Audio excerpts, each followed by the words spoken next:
Baik, saya setuju kerajaan mempermudahkan 3 hari dan sebagainya, tapi saya melihat sebenarnya masalah dia bukan di Malaysia. Masalah adalah negara yang memberikan tenaga pekerja, contoh macam Indonesia. Mereka punya sistem sendiri sebenarnya, sistem yang berpusat, dan mereka tidak mengakui sistem kita dan mereka minta menggunakan sistem mereka, dan ini saya rasa akan menyulitkan. Kemudian yang kedua, sejauh mana kita nak, kalau kita melihat di sektor perdagangan sawit, kebanyakan syarikat besar dan sebagainya, mereka lebih suka mempekerjakan pekerja daripada Indonesia sebab mereka lebih produktif. Cuma masalahnya kalau kita lihat di Indonesia, ni kenaikan gajinya setiap tahun. Dia ada UMP, UMS dan sebagainya, upah minimum provinsi dan sebagainya.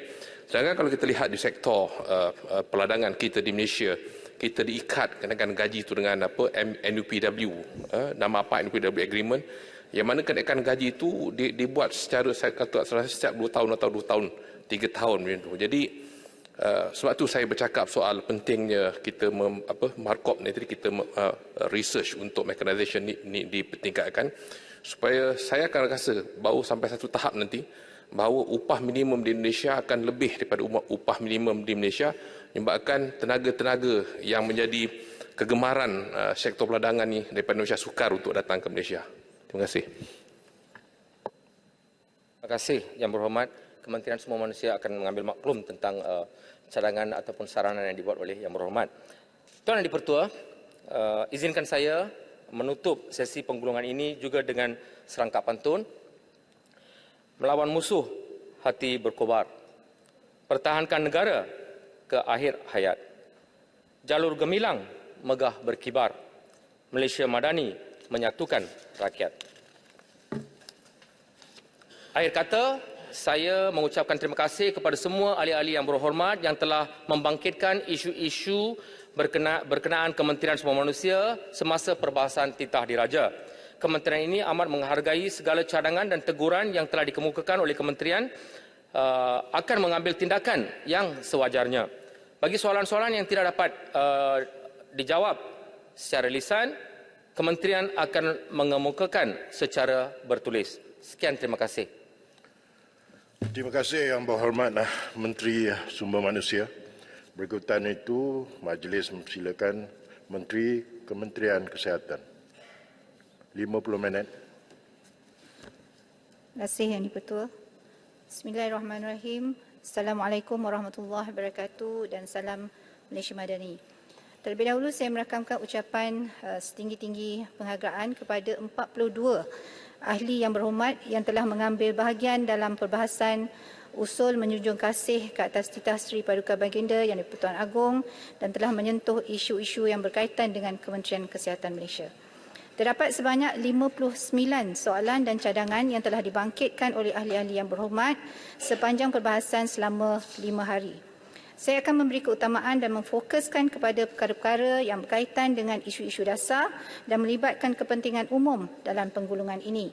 Manakala isu-isu yang bersifat spesifik dan menjurus kepada lokaliti yang dibangkitkan oleh ahli-ahli yang berhormat akan saya berikan maklum balas secara bertulis dalam tempoh masa yang ditetapkan. Berdasarkan tempoh masa yang telah diberikan bagi sesi penggulungan ini, saya akan memberi tumpuan kepada perkara-perkara utama yang telah dibangkitkan oleh ahli-ahli yang berhormat yang berkaitan pertamanya menangani kesesakan Jabatan Kecemasan dan Trauma, yang kedua membela kebajikan doktor-doktor kontrak, yang ketiga meningkatkan peruntukan kewangan bagi sektor kesihatan, keempat pembangunan menaik taraf fasiliti kesihatan dan yang kelimanya isu-isu yang berkaitan dengan kesihatan.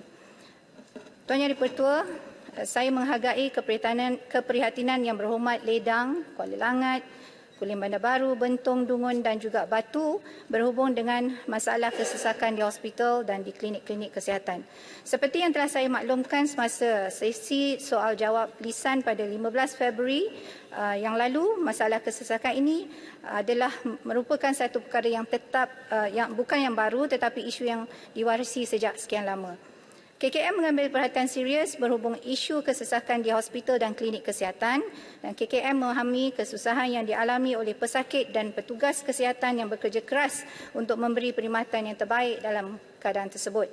Menurut data yang diperolehi daripada Pusat Informatik Kesihatan PIK bahagian perancangan KKM, KKM melihat satu trend peningkatan kehadiran pesakit di Jabatan Kecemasan dan Trauma dan ini berpunca daripada pelbagai faktor. Salah satu faktor adalah kesan daripada pandemik COVID-19 di mana kes-kes seperti penyakit tidak berjangkit iaitu NCD dan komplikasinya semakin hari semakin meningkat. Sehubungan dengan itu, semenjak mengambil tugas, saya pelbagai inisiatif telah dan sedang diambil oleh kementerian dalam usaha mengurangkan kesesakan di hospital dan masa menunggu di kalangan pesakit dan mendapat rawatan di jawatan kecemasan. Bagi menangani masalah ini, saya sendiri telah turun ke lapangan di beberapa hospital, termasuklah di Hospital Tengku Ampuan Rahimah Kelang, di Hospital Sekamat, Hospital Putrajaya, Hospital Selayang, Hospital Sultan Ismail Johor baru-baru ini, untuk melihat sendiri dan mendengar dan mencari jalan penyelesaian bersama bagaimana KKM dapat menyokong inisiatif yang dilaksanakan di hospital-hospital. Untuk makluman ahli-ahli yang berhormat, terdapat 7 inisiatif yang telah dan sedang dilaksanakan bagi mengurangkan kesesakan, iaitu kita telah mengadakan pengauditan dalaman dan meneliti semula keberkesanan inisiatif yang sedia ada dalam KKM bagi mencari penyelesaian yang terbaik melalui lawatan-lawatan yang telah dilakukan. Itu adalah juga salah satu cara. Melaksanakan inisiatif Lean Healthcare di mana inisiatif ini dapat mengurangkan aktiviti yang tiada nilai tambah serta meningkatkan kecekapan dan mengurangkan waktu menunggu untuk berjumpa doktor bermulalah daripada kaunter pendaftaran sehingga pesakit mengambil ubat di farmasi. Kita juga adalah melaksanakan short stay unit ataupun SSU yang mana inisiatif ini dilaksanakan dengan memfokuskan kepada pesakit yang stabil dan memerlukan rawatan kurang daripada 72 jam. Inisiatif ini dapat mengurangkan waktu menunggu bagi mendapatkan katil bagi pesakit kes-kes ringan yang memerlukan pemantauan jangka pendek di hospital. Seterusnya melaksanakan BMU atau Bed Management Unit secara digital dan yang mana unit ini mengawal pengurusan katil dan aliran pesakit secara berpusat sama ada pesakit kecemasan ataupun pesakit elektif daripada proses kemasukan, discharge, transfer intra dan inter facility. Pengurusan katil yang cekap dan efektif ini dapat mengurangkan juga masa menunggu pesakit di Jabatan Kecemasan untuk mendapatkan katil. Seterusnya melaksanakan penyumberluaran prosedur-prosedur perubatan dan bukan perubatan ke hospital-hospital swasta. Kita juga merawat kes-kes rujukan kecemasan di klinik kesihatan termasuk pelaksanaan extended hour bagi pengoperasian klinik-klinik kesihatan di KKM.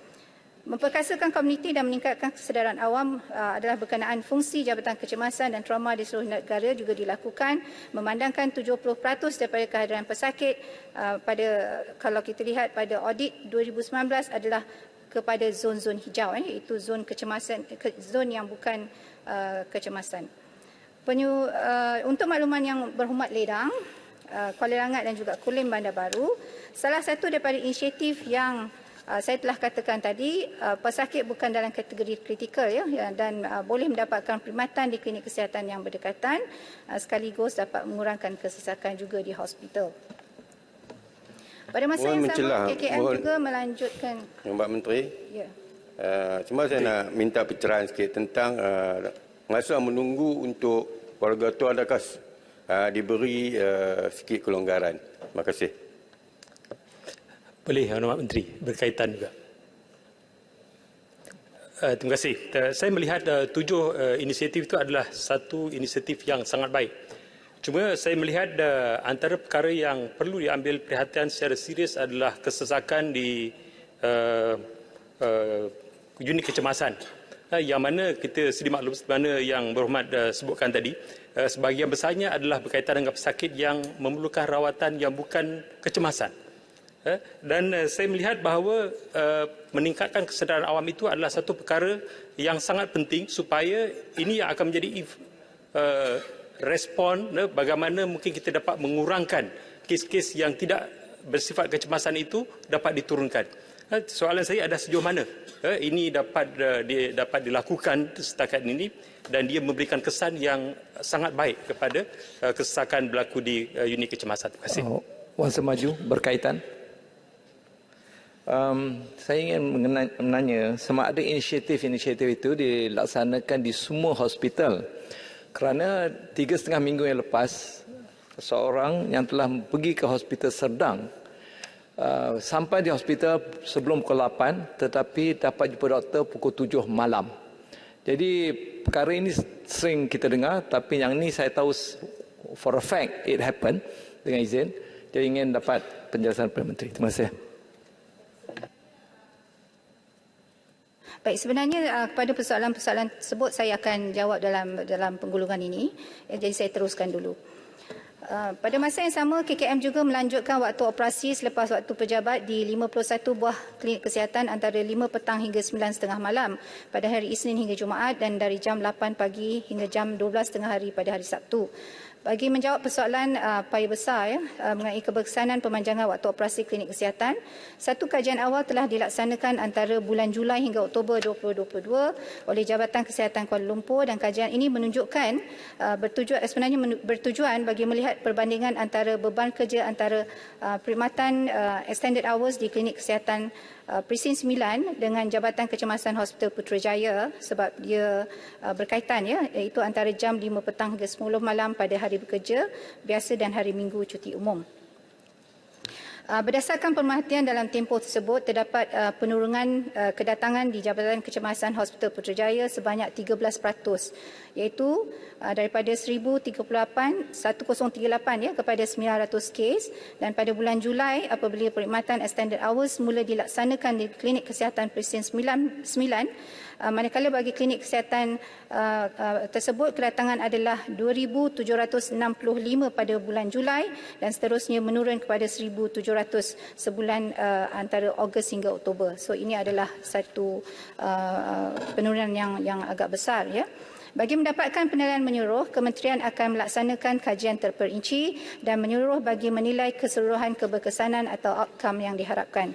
Selain daripada menghadiri janji temu secara fizikal, KKM juga menawarkan perkhidmatan konsultasi secara maya iaitu visual clinic di 376 buah klinik kesihatan di seluruh negara.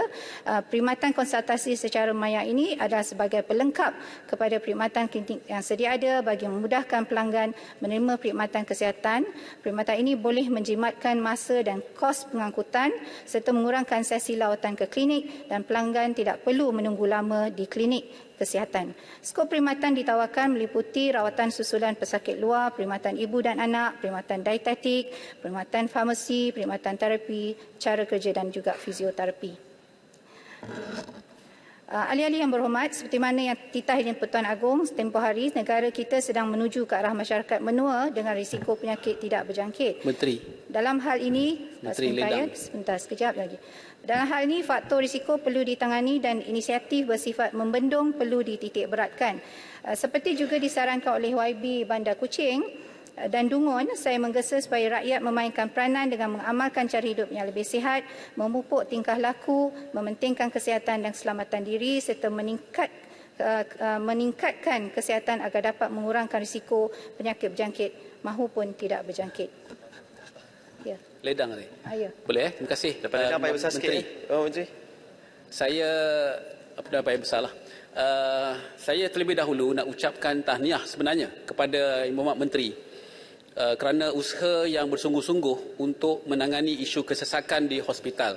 Dan saya ambil contoh yang berlaku di Hospital Muar baru-baru ini kerana ada pesakit yang dari kawasan saya berdekatan bersebelahan yang telah menyebutkan bahawa walaupun perkara itu baru dibangkitkan tetapi kesannya sudah dirasai di Hospital Muar yang dulunya memang sesak dan ada masalah penggiliran, tapi dah ada nombor giliran dan mereka lebih berpuas hati walaupun mungkin tempoh masa tu boleh dipendekkan lagi, tempoh menunggu, tetapi mereka telah berpuas hati. Jadi saya ucapkan tahniah. Yang saya nak tanya lanjutan ni ialah berkenaan dengan kaedah cara lagi yang di mana kita boleh mengurangkan kesesakan di hospital. Kita ada bincang tentang perkara ni, khususnya berkenaan dengan kluster. Ya, apabila kita klusterkan hospital-hospital ini, maknanya kita boleh fokus dan mengurangkan kesesakan di hospital yang memang mempunyai banyak bidang-bidang yang terpaksa diuruskan, surgery, ortopedik dan sebagainya. Tapi sekiranya boleh, hospital yang tertentu, bukan hospital pakar, mungkin hospital daerah, boleh juga memberikan pengkhususan kepada yang tertentu. Maka kes-kes yang di hospital pakar tersebut boleh dipindahkan kepada hospital daerah. Contohnya, kalau hospital Muar, maka dia ada pengkhususan dia boleh pindahkan kes-kes rehabilitasi fizioterapi kepada hospital Tangkak. ataupun kes-kes ortopedik kepada Hospital Tangkak. Jadi apakah ini ada dalam pertimbangan pihak kementerian juga untuk diambil kira untuk kita juga mengurangkan kesesakan? Terima kasih. Boleh sikit Menteri? Perkara yang sama. Boleh? Okey. Terima kasih Yang Menteri, terima kasih Tuan Yang Pertua. Saya meneliti jawapan Yang Menteri tadi berkaitan extended hours yang saya bangkitkan dalam ucapan saya menunjukkan kasih tempoh hari. Cuma saya nak tanya Yang Menteri, adakah kajian keberkesanan yang Yang Menteri akan lakukan ini juga melibatkan bagaimana kebajikan petugas? Sebab difahamkan ada petugas yang komplain mereka bertugas mengikut apa yang diarahkan tetapi mereka tidak boleh membuat tuntutan. Dan perkara ini jika berlaku sesuatu pasti ia tidak memberi keadaan menang-menang antara petugas dan pesakit. Terima kasih Yang Menteri. Ya, saya menjawab sekali agung lah ya soalan-soalan yang telah diberikan. Bagi soalan yang pertama tadi tentang extended masa menunggu yang sebenarnya di fasiliti kita antara 4 hingga 6 jam lah ya masa menunggu, dan kita dengan inisiatif yang kita laksanakan ini kita harap kita akan dapat mengurangkan lagi masa menunggu. Dan saya bagi yang berhormat yang bertanya tentang bagaimana cara untuk kita meningkatkan kesedaran rakyat terhadap perkara ini, kementerian sebenarnya melalui unit komunikasi korporat kita memang menjalankan kempen-kempen berkenaan dengan kesedaran supaya rakyat tidak pergi ke jawatan kecemasan tetapi mengambil sikap untuk merawat penyakit-penyakit mereka di peripheral klinik ya. Dan kita juga akan bekerjasama dengan beberapa media yang lain juga supaya mereka juga memainkan peranan yang sama untuk memastikan rakyat memahami tentang hal ini.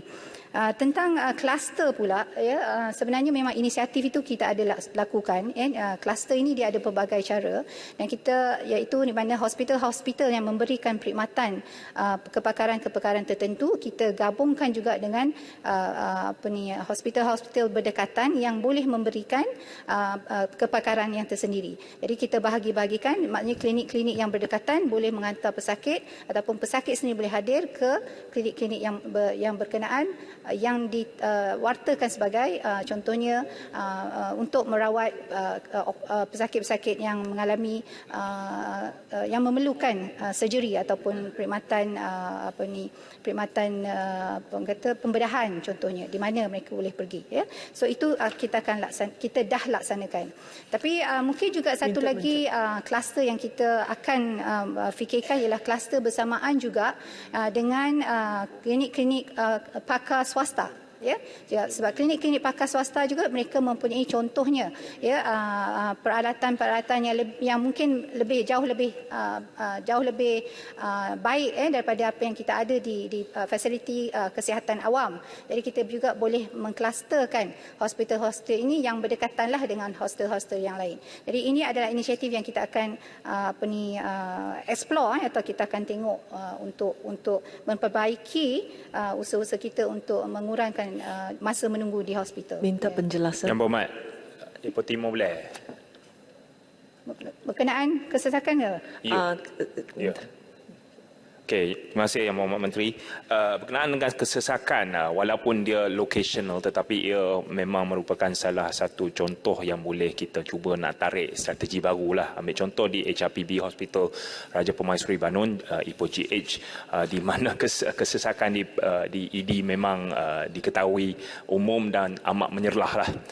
Maka ada cadangan untuk digunakan perkhidmatan sama ada dalam bentuk public-private partnership atau outright acquisition mana-mana hospital yang berdekatan, dan memang ada satu yang sangat berdekatan iaitu Hospital Arizwan yang baru-baru ini baru tukar tangan, ataupun menggunakan bangunan persekutuan yang memang bersebelahan dengan HRPB sekarang yang memang tidak diguna, di retrofit ke macam mana. Adakah strategi itu boleh pakai? 1, 2 boleh dipertimbangkan, dan 3 akan dipertimbangkan bagi melegakan sedikit kesesakan di ED di HRPB? Terima kasih Yang Berhormat. Itu adalah satu cadangan yang baik, tapi kita perlu melaksanakan juga tinjauan terhadap cadangan itu, dan kalau ada kesesuaian saya rasa tidak ada masalah untuk kita klusterkan hospital-hospital yang telah disebutkan tadi. Terima kasih Yang Berhormat. Minta penjelasan. Saya Minta penjelasan Menteri. Banyak ni. Ya, berkenaan dengan Jabatan Kecemasan.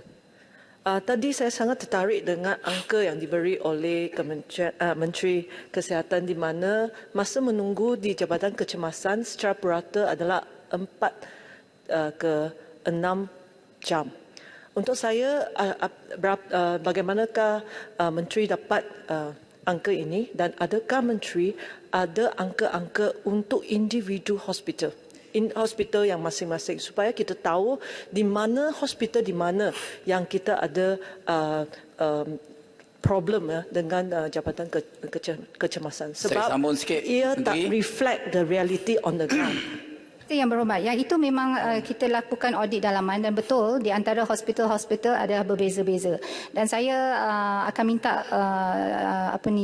pegawai-pegawai untuk melakukan kajian dengan lebih tinjauan yang lebih terperinci dan kita akan bagi jawapan secara berbeza. Tanjung Karan sedikit. Saya banyak lagi, saya sambung sikit lagi. Itu kecemasan. So I want to say this ya. Kalau kita cakap panjang tentang langkah-langkah tetapi kita tak tunjukkan keputusan ataupun deliver.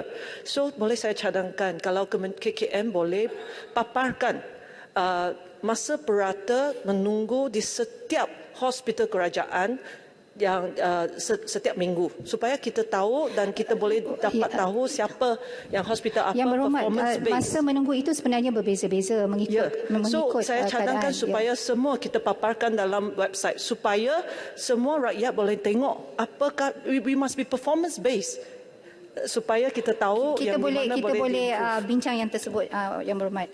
Jadi untuk maklumat saya sambung sikit lagi ya. Okey.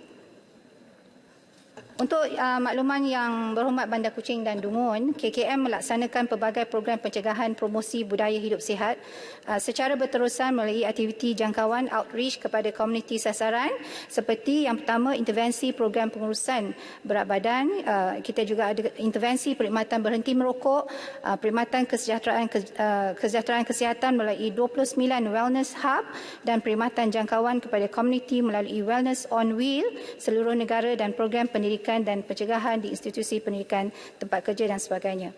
KKM juga menggunakan pelbagai strategi dan pendekatan ke arah mentransformasikan rakyat supaya menjadi pengamal hidup sihat dan memperkasa penjagaan kesihatan. Antaranya adalah melaksanakan sesi libat urus dengan pemegang taruh melibatkan kementerian, agensi kerajaan dan swasta, pertubuhan bukan kerajaan, NGO, ketua-ketua komuniti serta ejen kesihatan komuniti.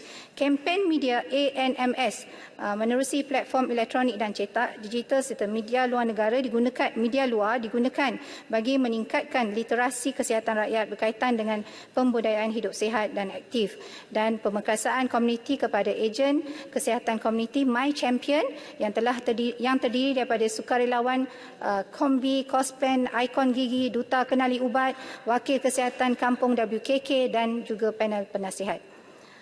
Yang di-Pertua, saya ingin beralih kepada isu doktor kontrak yang hangat diperbincangkan sejak akhir-akhir ini seperti mana dibangkitkan oleh YB Kuala Langat, Puncak Borneo, Paya Besar dan juga Batu. Antara isu yang dibangkitkan ialah berkenaan doktor kerajaan yang meletakkan jawatan disebabkan kemurungan, tekanan kerja, masa kerja panjang dan pasangan yang tinggal berjauhan. Berkaitan dengan peningkatan populasi warga benua, warga tua. Warga tua, saya akan sentuh nanti. Tadi Menteri dah sentuh dah tadi. No, ya, warga tua kemudian. Saya akan sentuh kemudian. Yang ini kita sentuh juga dulu berkenaan dengan doktor kontrak. Sebelum saya pergi jauh, saya ingin menjawab persoalan YB Paya Besar mengenai bilangan peletakan jawatan doktor kontrak dalam tempoh 5 tahun sejak 2017 hingga 2021.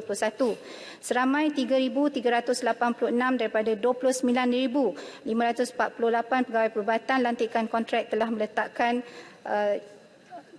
telah meletak jawatan iaitu purata adalah 1.91% setahun. Perincian peletakan jawatan pegawai perubatan latihan kontrak adalah seperti berikut. Seramai 110 orang iaitu 1.8% daripada 6,120 orang pada tahun 2017, 168 orang iaitu 1.52% daripada 11,044 orang pada tahun 2018, 475 orang daripada 17,183 orang pada tahun 2019, 511 orang pada tahun 2020 daripada 22,296, 768 iaitu 29% daripada 26,303 orang pada tahun 2021 dan 1,354 iaitu 4.58% daripada 29,548 orang pada tahun lepas 2022. Antara sebab yang diberikan oleh pegawai perubatan yang secara ini mereka memberikan sebab kepada kita lantikan kontrak tersebut ialah pertama, mereka memilih berkhidmat dengan sektor swasta dan badan berkanun yang mungkin menawarkan gaji yang lebih menarik. Yang keduanya, mereka membuka klinik sendiri.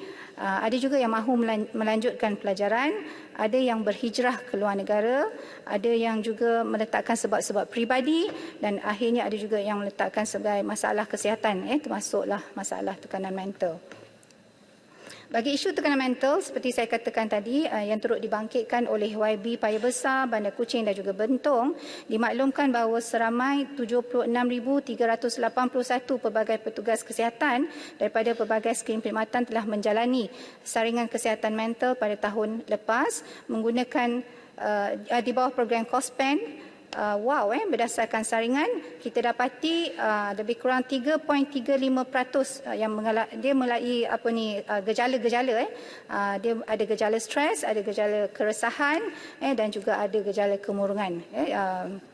Maksudnya mereka datang dengan gejala-gejala tersebut. KKM mengambil maklum bahawa mana-mana pekerja yang bekerja dalam tempoh masa yang panjang boleh mempengaruhi masalah kesihatan mental mereka. Masalah kesihatan mental boleh berpunca daripada pelbagai faktor psikologi, termasuklah kegagalan dalam mencapai keseimbangan kehidupan dan pekerjaan. Sehubungan itu, KKM telah menubuhkan pasukan petugas khas bagi menambah baik budaya kerja perkhidmatan kesihatan pada bulan Mei tahun 2022. Skop dan terma ini merangkum penelitian terhadap aspek budaya kerja serta pengurusan sumber manusia kesihatan bagi memastikan penyampaian perkhidmatan yang lebih berkualiti dan profesional serta meneliti waktu bekerja seseorang petugas kesihatan.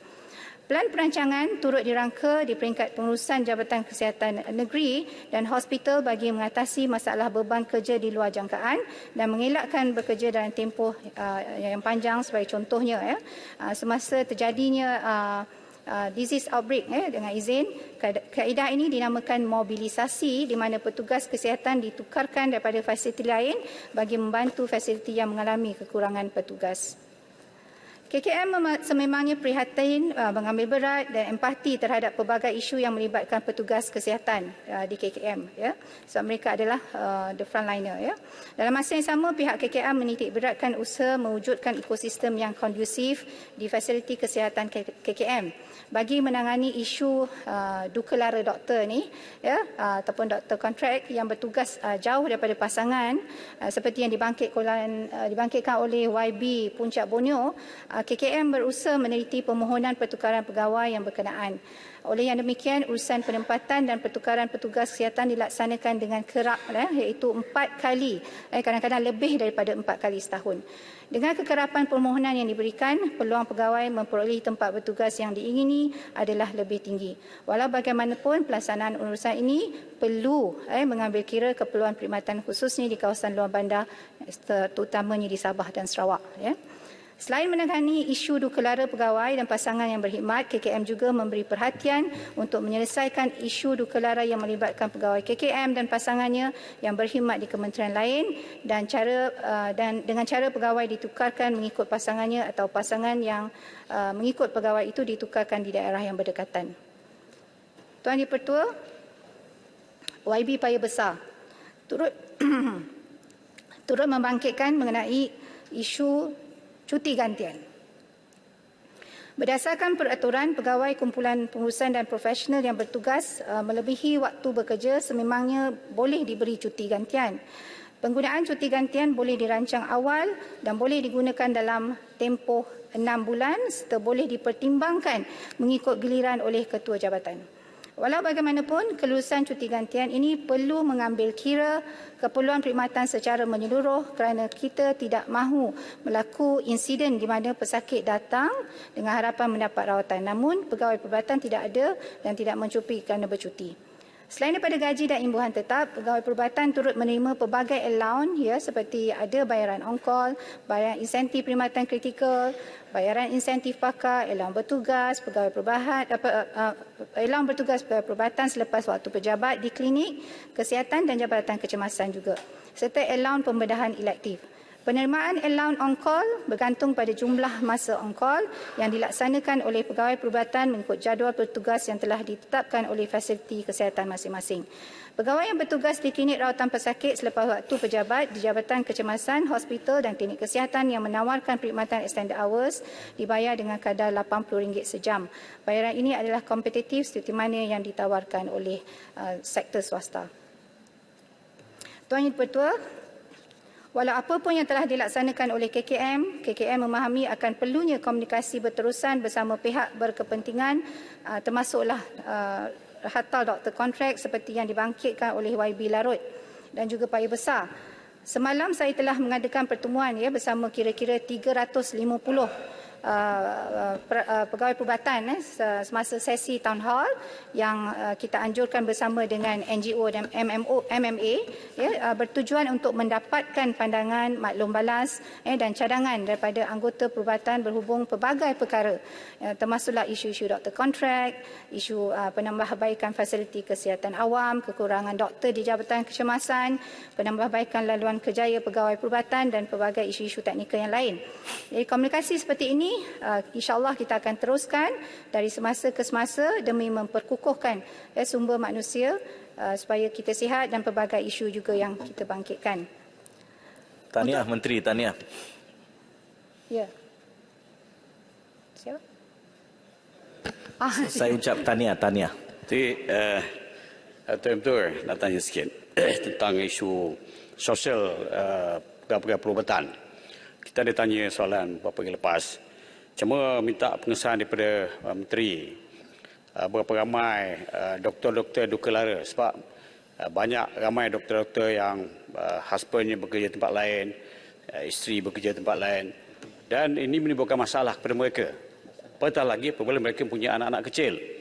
Jadi apa langkah drastik yang agak serius yang diambil oleh pihak hospital ataupun pihak Kementerian Kesihatan? Dan ini antara faktor yang menyebabkan pernah kita sebut bahawa doktor pindah ke tempat lain bukan saja kerana masalah sosial ini, tapi masalah gaji yang tinggi di tempat lain, masuklah di Arab Saudi, di luar negara dan sebagainya. Dan satu lagi ialah tekanan yang diterima oleh doktor-doktor baru ni, oleh senior doktor. Bahkan ada kes di Penang dulu pernah mati sebagainya. Jadi benda ini bukan sahaja memberi kesan pada doktor itu sendiri, pegawai perubatan sendiri, tetapi memberikan kesan pada khidmatan yang berkualiti kepada pesakit-pesakit yang akan mendapatkan rawatan daripada mereka. Maka sebab kita manusia, doktor kan, Menteri, Yang Menteri ya.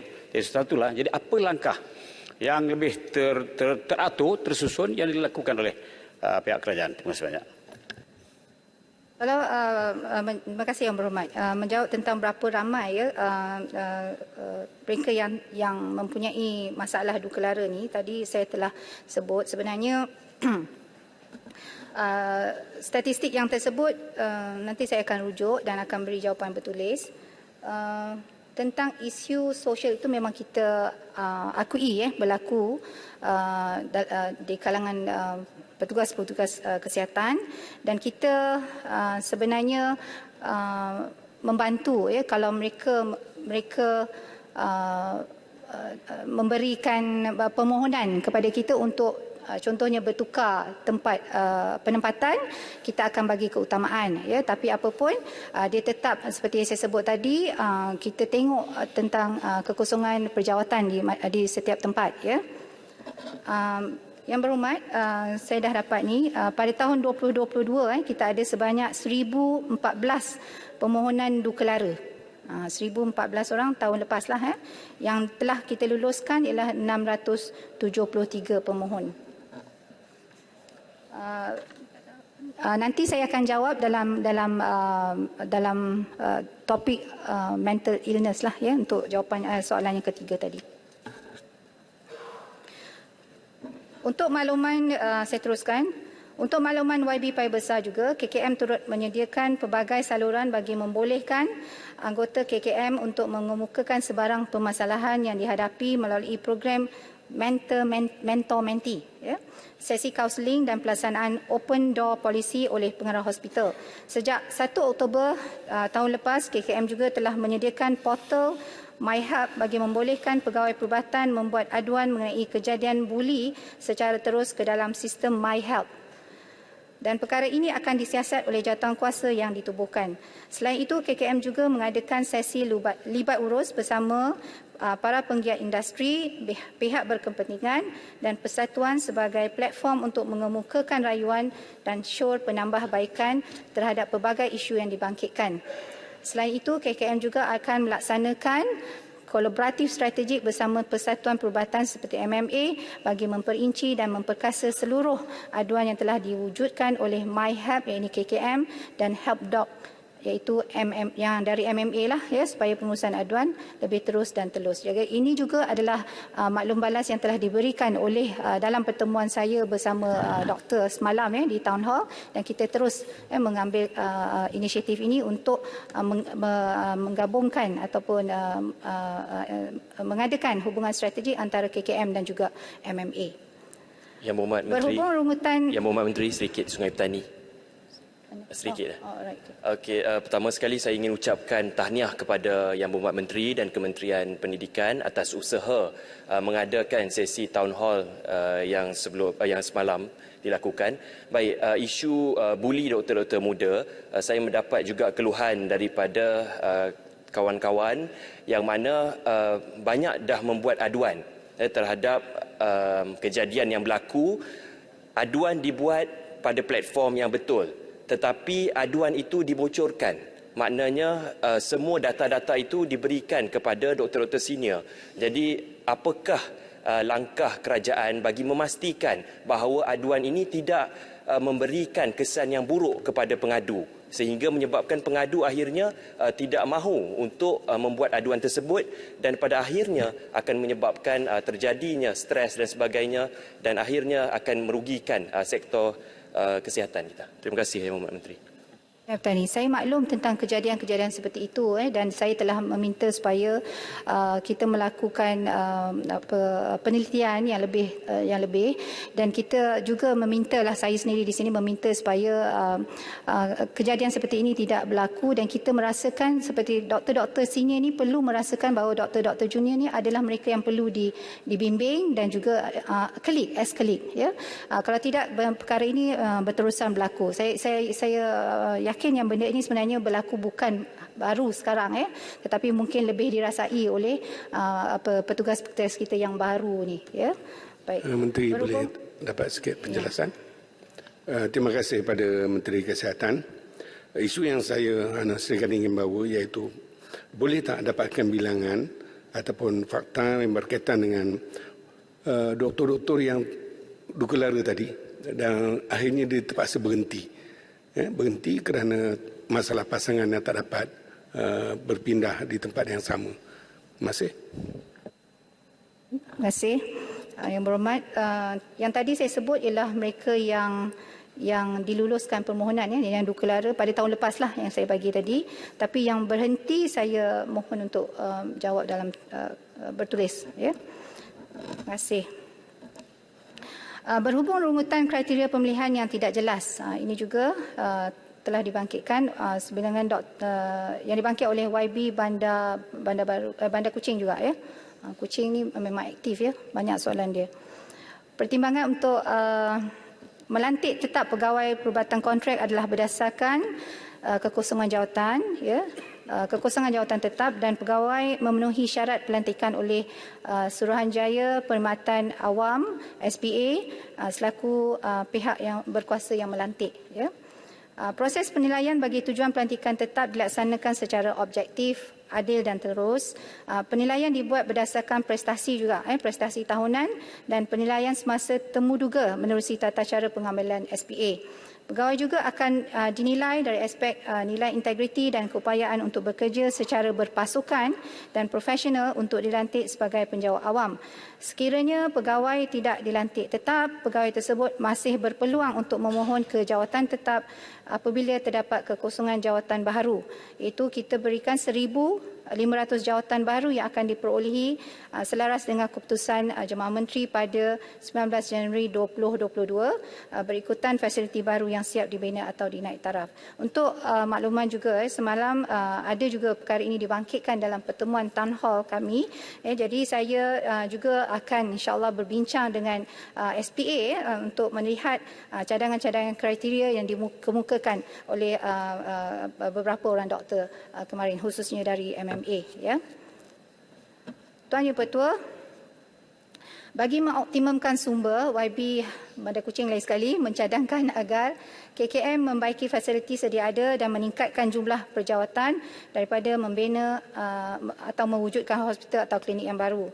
Untuk makluman ahli yang berhormat, KKM sememangnya memberi keutamaan untuk menaikkan taraf fasiliti sedia ada bagi menambah baik perkhidmatan dan menampung peningkatan beban kerja.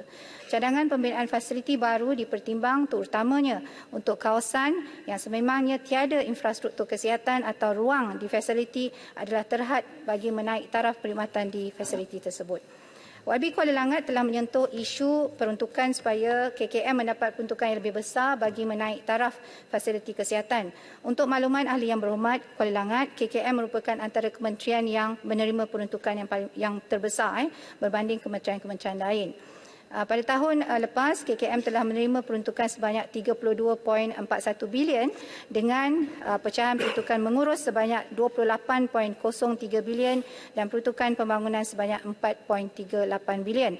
Walau bagaimanapun, jika diukur peruntukan pembelanjaan sektor kesihatan berbanding KDNK negara, peruntukan yang diterima untuk sektor ini masih lagi rendah berbanding dengan negara-negara ASEAN yang lain. Sebagai contoh, peruntukan bagi sektor kesihatan di Singapura, negara jiran kita, ada 3.17% dan Thailand 3.06% berbanding Malaysia yang hanya menerima 2.93%. Justru adalah menjadi hasrat KKM agar peruntukan bagi sektor kesihatan negara ditingkatkan.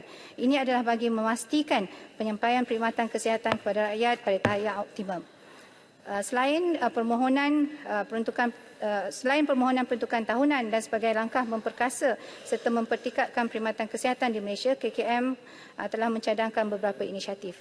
Ya. Terima kasih Yang Tertua dan Menteri. Pertamanya, tahniah dan alhamdulillah atas usaha-usaha yang dilakukan oleh kementerian untuk meningkatkan perkhidmatan. Cuma saya menyentuh tentang kesesakan tadi, banyak disentuh tentang kesesakan di hospital. Ini saya nak tunjuk kesesakan di klinik-klinik. Ada kalau di kawasan saya itu klinik Kerdau, klinik kesihatan Kerdau, tempat menunggu pesakit pun pakai kemah aja. Jadi kalau hujan apa sebagainya, ibu mengandung, bapa mengandung sebagainya itu dia berdepan dengan masalah. Allah, terima kasih banyak. Wabi Menteri. Sikit je. Hulu Selangor. Terima kasih Wabi Menteri. Saya tidak pasti sama ada dah sentuh Hulu Selangor atau tidak, sebab saya kesemayang tadi. Cuma saya mohon sangat untuk yang klinik kesihatan tu, sebab ianya bukan baru diminta, dah lama dah minta benda tu. Jadi mohon sangat-sangat perhatian sebab terlalu sesak di klinik serendah. Terima kasih. Terima kasih. Saya akan sentuh kedua-duanya dalam jawapan nanti tentang fasiliti kesihatan. Terima kasih. Terima kasih. Selain permohonan peruntukan tahunan, saya ulang kembali ya, selain permohonan peruntukan tahunan dan sebagai langkah memperkasa serta mempertingkatkan perkhidmatan kesihatan di Malaysia, KKM telah mencadangkan beberapa inisiatif, iaitu 6 inisiatif baru kepada MOF untuk dipertimbangkan dalam pelanjawan akan datang ini yang akan kita dengar besok ya. Inisiatif tersebut termasuklah pertama, Living with COVID. Kerajaan sedar bahawa ancaman pandemik COVID masih lagi wujud. Justru di bawah inisiatif ini, KKM telah memohon kepada MOF untuk mempertimbangkan peruntukan perolehan bagi reagen dan consumables yang akan digunakan dengan izin yang akan digunakan di makmal dan fasiliti kesihatan. Ubat-ubat khas COVID, gas perubatan, ubat antiviral, pembekal personal protective PPE. Selain itu, inisiatif ini juga dicadangkan akan merangkumi penyumber luaran perkhidmatan rawatan pesakit ke fasiliti fasiliti atau hospital swasta. Selain mengurangkan kesesakan di hospital kerajaan, penyumbularan ini akan secara tidak langsung dapat mengurangkan tempoh menunggu rawatan fasiliti kesihatan. Minta KKM sedar bahawa penambahbaikan penjelasan sikit. Terima kasih Yang Berhormat Menteri. Saya mendengar dengan teliti tentang rancangan tentang living dengan COVID. Satu isu yang sangat penting yang kita tak sempat bangkitkan dalam perbahasan adalah tentang isu long COVID dan kesan-kesannya terhadap negara kita, dan juga kalau kita lihat sekarang kita semakin membuka sempadan kita untuk pekerja asing seperti yang diterangkan oleh Menteri Sumber Manusia tadi untuk masuk ke Malaysia. Jadi saya nak tanya, apakah rancangan kerajaan dan juga pandangan kementerian, adakah lebih baik untuk mungkin kita galakkan semua pekerja-pekerja asing yang masuk ke Malaysia untuk bekerja untuk mendapatkan sama ada vaksin ataupun booster tersebut. Kerana kita lihat dari data memang jelas menunjukkan yang mengurangkan bukan saja kejangkitan tetapi kesan long COVID ini. Jadi apakah pandangan Yang Berhormat Menteri tentang isu ini? Kuching. Yang Berhormat, saya bersetuju dengan cadangan tersebut. Kita boleh memikirkan explore tentang hal ini, dan apatah lagi setelah Kementerian Sumber menyebut bahawa kita akan meningkatkan kemasukan dan mempercepatkan kemasukan pekerja asing untuk membantu dalam beberapa sektor. Perkara ini juga saya telah sebut dalam kenyataan media saya beberapa bulan lepas, iaitu kita sebenarnya menggalakkan kita punya rakyat untuk mendapatkan booster, sebab memang peratusan yang mengambil booster pertama dan booster kedua lah masih lagi rendah, walaupun dalam keadaan kita telah melakukan pelbagai aktiviti untuk menggalakkan mereka datang untuk mendapat booster. Jadi bagi saya itu adalah cadangan yang baik apabila kita juga membuka peluang kepada majikan untuk memastikan pekerja-pekerja yang mereka akan ambil nanti mendapatkan booster. Ini memastikan bahawa kita rakyat lebih terselamat apabila pekerja-pekerja yang datang itu telah pun di booster atau akan di booster. Soalan tawan. Yang betul. Minta kita banyak membicarakan tentang keberkesanan perkhidmatan di hospital, bilangan kaki tangan dan sebagainya, pegawai perubatan. Tetapi ada lagi daerah yang tak ada hospital. Saya tak tahu sama ada dalam tempoh 5 minit ni Yang Berhormat Menteri akan membicarakan hal ini. Saya nak timbul masalah Hospital Maran ini. Hospital Maran telah pun diluluskan sejak rancangan Malaysia ke-11 lagi. Saya akan sentuh tentang Hospital Maran. Terima kasih. Berhormat, sikit pasal COVID. Yang Berhormat, terima kasih Menteri Kesihatan. Saya kira adakah pihak kerajaan mempertimbangkan untuk mewajibkan untuk jab booster shot ataupun inokulasi untuk booster shot untuk para pekerja-pekerja asing yang datang, memandangkan pengalaman negara kita yang pernah bebas daripada tuberkulosis ataupun batuk kering, tetapi kerana kemasukan pekerja-pekerja asing yang tidak bebas daripada penyakit ini telah mengakibatkan penyakit ini berada di lapangan sekarang. Justru saya berpandangan adakah hal ini boleh dipertimbangkan supaya kemasukan pekerja asing juga diwajibkan kos mereka untuk mendapatkan jab ataupun mendapatkan suntikan vaksin COVID-19. Minta tanggapan tu laluan sikit. Menteri sikit saja. Saya jawab dulu boleh tentang COVID. Okey. Polisi bagi Kementerian Kesihatan ialah kita menggalakkan pengambilan booster. Tapi jika ada cadangan seperti itu untuk mereka-mereka yang diambil dari luar, pekerja-pekerja luar, kita kena berbincang juga dengan mungkin dengan Sumber Manusia dan juga dengan KDN jika ini kita boleh laksanakan. Saya rasa itu boleh juga kita fikirkan opsi untuk memastikan bahawa kita rakyat kita lah terpelihara, dan juga kita memastikan juga kelangsungan kehidupan tentang supaya COVID ini tidak terus kembali lah tidak kembali, walaupun kita tahu sekarang ini kita menuju ke arah endemik daripada pandemik. Saya ambil maklum tentang itu dan saya akan buat perbincangan yang seterusnya dengan kementerian yang berkaitan. Baik, Tangga Batu minta sikit. Tangga Batu. Saya banyak lagi. Sikit saja. Kulim. Sebab Yang Berhormat Menteri kan berbicara soal meningkatkan mutu dan efisiensi Kementerian Kesihatan.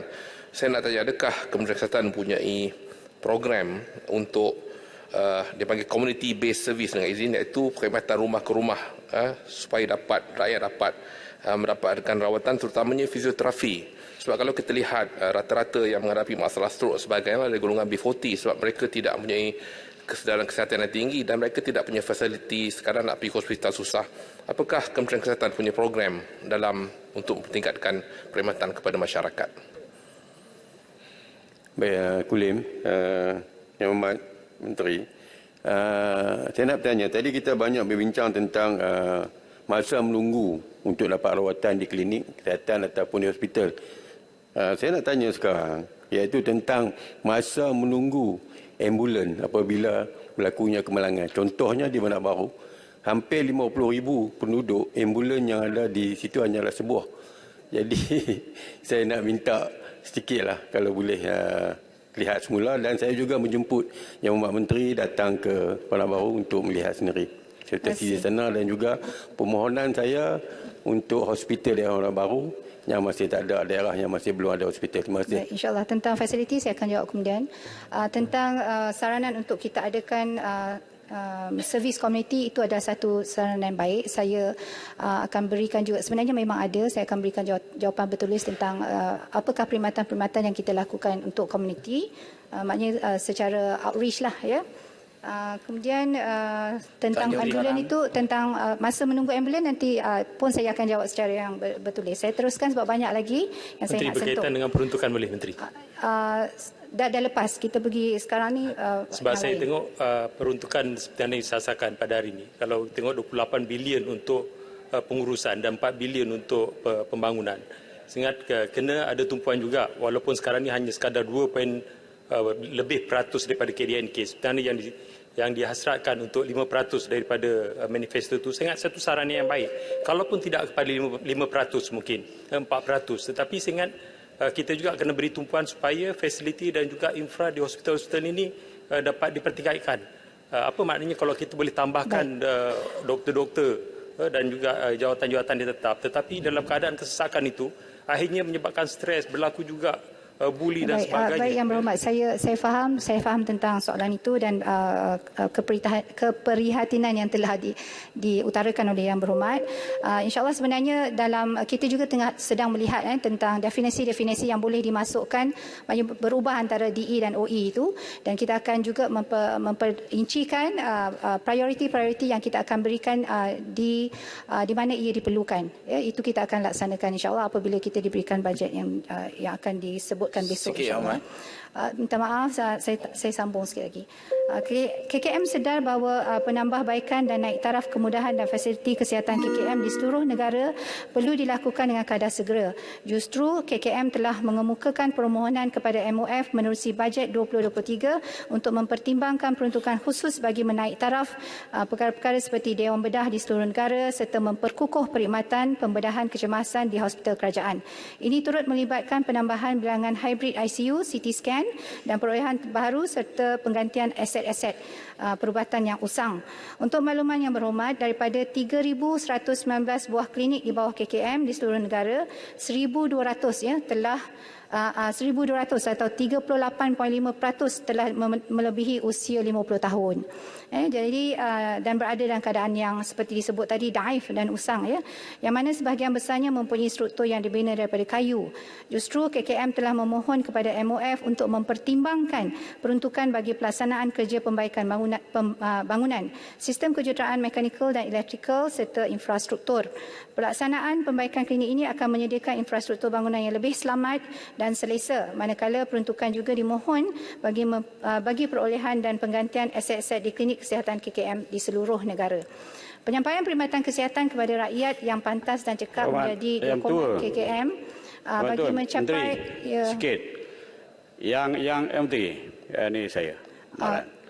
Yang berhormat, boleh saya teruskan, Yang berhormat, saya minta dua kali kan? Dua kali. Yang Ketua beri ruang kepada Menteri sikit, kuasa pada Yang Ketua. Kerana perkhidmatan pendidikan dan kesihatan yang penting. Maran, saya masuk adalah di tangan saya banyak lagi Tuan Yang Betul untuk saya menjawab. Membenarkan 5 minit, tolong gulung, dan jika ada jawapan yang perlu diberi jawapan bertulis, laksanakan. 5 minit daripada sekarang. Baik, 5 minit saja Tuan Yang Betul. Yang berhormat perlu yang berhormat perlu lagi lama. Saya jawab dulu yang ni. Saya jawab dulu yang mana jika yang... tidak, saya boleh bagi 10 minit lagi. Boleh saya mencelah sikit dulu? Baik, saya jawab dulu. 10 minit dulu. Sekejap, 10 minit. Okey. Penyampaian perkhidmatan kesihatan kepada rakyat yang pantas dan cekap menjadi dukungan KKM. Bagi mencapai penyampaian perkhidmatan yang optimum, saya sedar bahawa saya masuk ke isu pendigitalan pula ya. Bagi mencapai penyampaian perkhidmatan yang optimum, saya sedar bahawa ia harus disokong oleh infrastruktur ICT yang kukuh dan terkini. Untuk itu, KKM juga berhasrat untuk menambah baik dan mempertingkat keupayaan ICT di semua fasiliti KKM di seluruh negara. Untuk makluman ahli yang berhormat, terdapat klinik-klinik kesihatan yang tidak dilengkapi dengan clinical management software yang mana urusan harian melibatkan pelanggan masih dijalankan secara manual. Terdapat juga hospital yang telah dilengkapi dengan Hospital Information System atau HIS. Selain itu, 45% komputer yang digunakan oleh warga kerja KKM adalah berusia lebih daripada 6 tahun. Ini masalahnya. Justru itu KKM akan terus berusaha untuk menambah baik serta meningkatkan keupayaan ICT di semua fasiliti kesihatan kerajaan di seluruh negara. Untuk maklumat ahli yang berhormat, KKM merupakan antara pasukan responder utama apabila berlakunya sebarang bencana. Ini selaras dengan arahan Majlis Keselamatan Negara nombor 20, MKN 20 bagi meningkatkan kesiapsiagaan dalam mengurus bencana. KKM memerlukan peruntukan khusus bagi perolehan aset khususnya yang akan mempertingkat keupayaan pasukan responder KKM. Untuk itu, KKM telah mengenal pasti aset-aset yang amat diperlukan yang mana ia akan meningkatkan keupayaan hospital KKM untuk bertindak dengan pantas dan efektif. Seterusnya, ia dapat mengurangkan kadar mortaliti dan mobiliti di kalangan mangsa bencana. Pasukan responder KKM juga berupaya mendirikan basic medical base dalam masa 30 minit daripada masa pengaktifan pasukan tindak balas perubatan bencana di tempat insiden, khususnya untuk bencana berskala sederhana dan besar. Saya masuk ke perkhidmatan kesihatan mental. Perkhidmatan kesihatan awam diterajui oleh KKM tidak meminggirkan aspek sokongan psikososial dan kesihatan mental penduduk di Malaysia. Sebagai peneraju, KKM mempunyai peranan yang sangat besar melibatkan koordinasi kebangsaan bagi kesihatan mental dan aspek pencegahan dan advokasi, pembangunan modal insan, perkongsian sumber serta penyelidikan, pemantauan dan surveillance. Justru dalam memastikan bahawa aspek kesihatan mental tidak disisihkan, KKM telah mengemukakan permohonan peruntusan khusus yang membolehkan pelaksanaan program advokasi, latihan, saringan dan intervensi kesihatan mental, pengoperasian Pusat Kecemerlangan Kesihatan Mental Kebangsaan NCEMH, pemerkasaan kolaborasi bersama NGO dan penyelidikan kesihatan mental. KKM bercadang untuk bekerjasama dengan klinik-klinik swasta bagi merawat pesakit green case, terutamanya di kawasan yang mana fasiliti KKM dikenal pasti sering mengalami kesesakan. KKM berharap cadangan ini akan memberikan pertimbangan sebaiknya oleh MOF dan insya-Allah diharap ianya dapat dimasukkan ke dalam belanjawan yang akan dibentangkan oleh Yang Amat Berhormat Perdana Menteri pada esok hari. Adalah juga menjadi harapan saya dan seluruh warga KKM untuk melihat peruntukan bagi pelaksanaan inisiatif serta program melibatkan sektor kesihatan di Malaysia mencapai tahap sekurang-kurangnya 5% seperti yang kita idam-idamkan berbanding KDK negara sebagainya negara maju yang lain. YB Menteri, Tanjung Karang mengucapkan terima kasih di atas berbagai inisiatif yang cuba diambil atau dicadangkan oleh KKM, tapi Tanjung Karang merasakan masih tidak mampu menyelesaikan masalah pokok di hospital kerajaan, terutama sekali di unit-unit kecemasan yang masa menunggu begitu lama 2 ke 6 jam. Masalah pokok adalah doktor dengan kaki tangan paramedik. Kalau kita melihat di unit itu terlalu ramai pesakit, adakah KKM mempunyai keupayaan untuk menambah doktor? Kalau hanya satu doktor diperuntukkan di klinik ataupun di unit kecemasan tersebut, harus tambah 2 atau 3 dan begitu juga kaki tangan paramedik. Terima kasih. Saya Yang Berhormat, saya jawab yang ini secara amnya ya. Jadi sebenarnya dengan masalah-masalah yang kita hadapi ini, sehubungan dengan itu, saya ingin mengucapkan terima kasih kepada YB Kuching dan juga Tanjung Karang untuk kita melihat tentang kelangsungan perdanaan bagi menampung perbelanjaan perkhidmatan kesihatan kita di fasiliti kesihatan ya. Jadi kita sebenarnya ada cadangan iaitu yang pertamanya kita juga mengkaji kaedah pembiayaan iaitu kewangan selain daripada social health insurance, mengkaji peningkatan sumbangan daripada majikan atau sumber pendanaan. Dan untuk maklumat ahli yang berhormat semua, KKM akan membentangkan kertas putih kesihatan. Ini akan sebenarnya akan menjawab kebanyakan daripada persoalan yang kita hadapi dan yang berhormat semua nyatakan tadi. Jadi tentang kertas putih kesihatan ini yang mana antara teras strategiknya adalah membangunkan pembiayaan penjagaan kesihatan mampan dan mengukuhkan pelindungan risiko keuangan. Seperti mana yang dimaklumkan, KKM akan komited untuk mendapatkan peningkatan bajet 5% ini. Kertas putih kesihatan akan menerangkan asas mengapa peningkatan pembiayaan diperlukan. Ia juga menggariskan strategi penyampaian perkhidmatan kesihatan yang akan ditambah baik dengan adanya pembiayaan yang mencukupi. Kita juga ada satu lagi inisiatif dalam kertas putih ini iaitu tentang Suruhanjaya Reformasi Kesihatan. Ya, ini adalah untuk menjawab juga dari YB Kuching dan YB Bentong supaya mewujudkan Suruhanjaya Reformasi Kesihatan, dan ini adalah satu cadangan yang baik yang juga kita akan masukkan dalam pelan kertas putih kesihatan. Ya. Saya ingin menjawab sebab saya masa dah singkat tentang pembangunan dan menaik taraf fasiliti kesihatan yang ramai ditanyakan oleh yang berhormat tadi ya. Jadi yang pertama, izinkan saya beralih kepada isu pembangunan dan naik taraf fasiliti kesihatan memandangkan terdapat banyak persoalan tadi. Jadi sebenarnya KKM mahu menyegerakan pembinaan baru dan naik taraf serta penyelenggaraan bangunan klinik kesihatan yang daif di luar bandar, khususnya di Sarawak. Jadi mengenai permohonan baru klinik kesihatan Betong, klinik kesihatan Sapawah yang daif, naik taraf hostel Betong daripada segi prasarana, aset, doktor pakar dan juga untuk keperluan sumber manusia. Untuk maklumat ahli yang berhormat semua, permohonan cadangan klinik kesihatan Betong dan pejabat kesihatan bahagian Betong telah disenaraikan dalam permohonan rolling plan yang akan datang di bawah RMK 12. KKM juga dalam proses perolehan tapak baru untuk menggantikan klinik kesihatan Sepauh dengan jarak kira-kira 500 meter daripada klinik yang sedia ada. Berhubung cadangan menaik taraf Hospital Betong, pada masa ini Hospital Betong yang berkapasiti 48 katil, ini hanya mempunyai kadar penggunaan katil sebanyak 49% saja. Walau bagaimanapun, KKM sentiasa memantau fasiliti hospital ini supaya sentiasa dalam keadaan yang baik. Antara kerja naik taraf yang telah dilaksanakan dalam tahun 2019 hingga 2021 ialah penggantian sistem perpaipan, juga sistem pendawaian elektrik, menaik taraf unit kecemasan dan unit hemodialisis.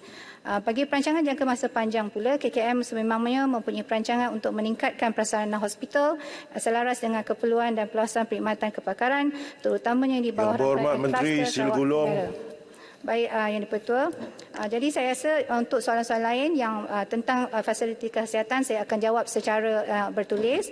Jadi saya mengucapkan ribuan terima kasih kepada semua ahli yang berhormat yang telah memberi yang menyentuh banyak tentang kesihatan, dan saya tahu bahawa ini menunjukkan bahawa Kementerian Kesihatan adalah kementerian yang mendapat perhatian sebab kita mempunyai pelbagai masalah dan juga pelbagai perkhidmatan yang diberikan oleh Kementerian Kesihatan. Sekian, terima kasih. Habib Menteri, pokok senang. Okey, terima kasih Tuan Di-Pertua. Saya dalam perbahasan ada membangkitkan berkaitan dengan projek rintis pemberian PrEP secara permintaan, tapi tak diberi apa-apa jawapan. Jadi saya mengharapkan ada jawapan bertulislah daripada pihak Habib Menteri. Terima kasih. Maka dengan itu tamatlah waktu jawapan Menteri. Betul, Speaker. Saya pun ni jempol, saya pun ada mustahak juga ni. Saya cuma nak minta jawapan nantilah, iaitu naik taraf hospital Jempol kepada hospital Pakar Minor. Ya, jadi yang itu memang saya sentuh. Terima kasih. Jawapan Jempol, waktu telah tamat. Menteri akan menjawab dalam tempoh secara bertulis dalam 5 hari. Ya. Okey, kita akan beredar ke kementerian yang selanjutnya, iaitu Jabatan Perdana Menteri yang mempunyai 3 menteri yang akan